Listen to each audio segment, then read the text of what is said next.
নমস্কার বন্ধু, আমি এখন দাঁড়িয়ে আছি ওপিডি আমাদের হচ্ছে কাঁদি জিএসজি হসপিটাল যেটা আছে সেই হসপিটালের বাইরে দাঁড়িয়ে আছি। আমাকে প্রেসক্রাইব করছে, আমি অ্যাকচুয়ালি দাঁতের একটা পেন হচ্ছিল, তো আমি হসপিটালে এসেছিলাম। ঠিক আছে, তো হসপিটালে এসে আমি যে মেডিসিন দেখছি এখানে কিন্তু কোনো অ্যান্টিবায়োটিক নেই, অনলি ফর জেলোসিল। এখনও পর্যন্ত আমার যদি মেসেজ পৌঁছায় আমরা এমএলএ ম্যাডাম, হসপিটালে কিন্তু কোনো কিছু নেই। যদি সাধারণ মানুষ পয়সা দিয়ে না কিনতে পারে, আমরা বলছেন না, এখনও পর্যন্ত মেন হসপিটালেরও একটা ভিডিও করেছিলাম, এই হসপিটালে কিন্তু কিচ্ছু এখনও নেই। অনলি ফর জেলুসিল ট্যাবলেট ছাড়া অ্যান্টিবায়োটিক আমাকে বাইরে থেকে কিনতে হবে।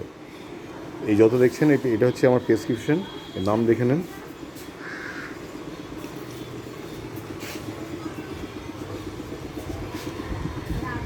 এখানে আছে কেটোনল ডিএস, স্পনিডল 500।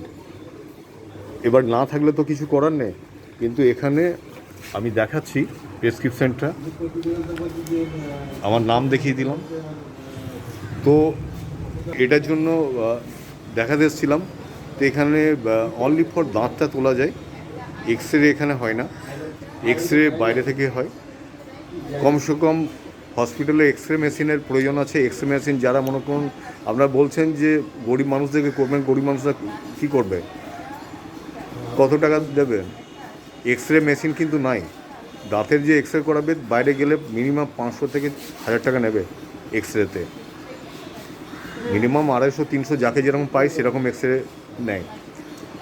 আর অ্যান্টিবায়োটিকের দাম আমি কেটোনলে বলে দিচ্ছি, মিনিমাম 250 টাকা। আমরা যদি 10টা এক পাতা যদি ঘরে 3 দিলে যদি কোর্স কমপ্লিট করতে হয়, তো কোর্স কমপ্লিট করতে গেলে এর কত লাগবে জানেন তো? মিনিমাম 300 থেকে 350 টাকা লাগবে কেটোনল ডি দাম। আর এর সঙ্গে যে পেন কিলার আছে যেটা দিয়েছে, এখানে দিয়েছে কেটোনল ডিএস FM 200 অ্যান্ড স্পোরিডল 500, অনেক আছে, জিরোডল এসপিও আছে। ওই ট্যাবলেটে একটা অনলি সিঙ্গেল পিসের দাম হচ্ছে 14.50, মানে 14 টাকা 50 একটা ওষুধ ট্যাবলেটের দাম।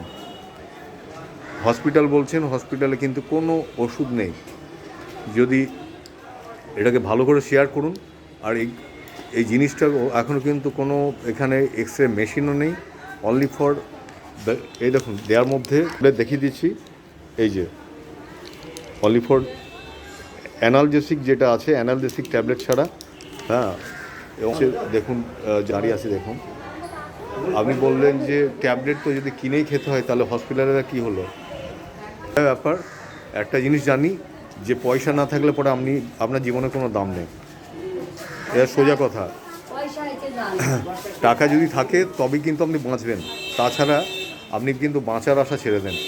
ওই বাঁচার জন্যই টাকা রেখে দিতে হবে, কারণ নার্সিংহোম ছাড়াও গভর্নমেন্ট হসপিটালে দাঁড়িয়ে কথা বলছি। এই যে লাইন, যেখান থেকে মেডিসিনের লাইন আছে সেখান থেকে দাঁড়িয়ে আমি কথা বলছি, বুঝতে পেরেছেন তো? অনলি ফর অ্যানালজেসিক ট্যাবলেট ছাড়া কিছু নেই। Thank you. ভালো লাগলে শেয়ার করবেন। হসপিটাল আমি কান্দি, আমাকে অনেকেই চেনে, ভালোভাবে চেনে। ঠিক আছে, আমি একদম সোজা কথা বলছি, হসপিটালের অবস্থা খুব করুন।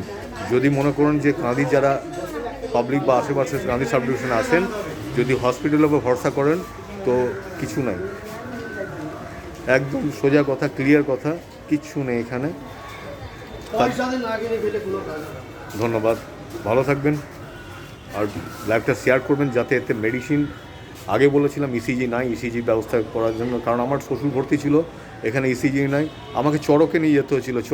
চড়কে 3 দিনের, একটা নার্সিংহোমে 3 দিনের, জানেন তো, সর্বশান্ত হয়ে যাবে 3 দিন রাখলে পরে। ধন্যবাদ।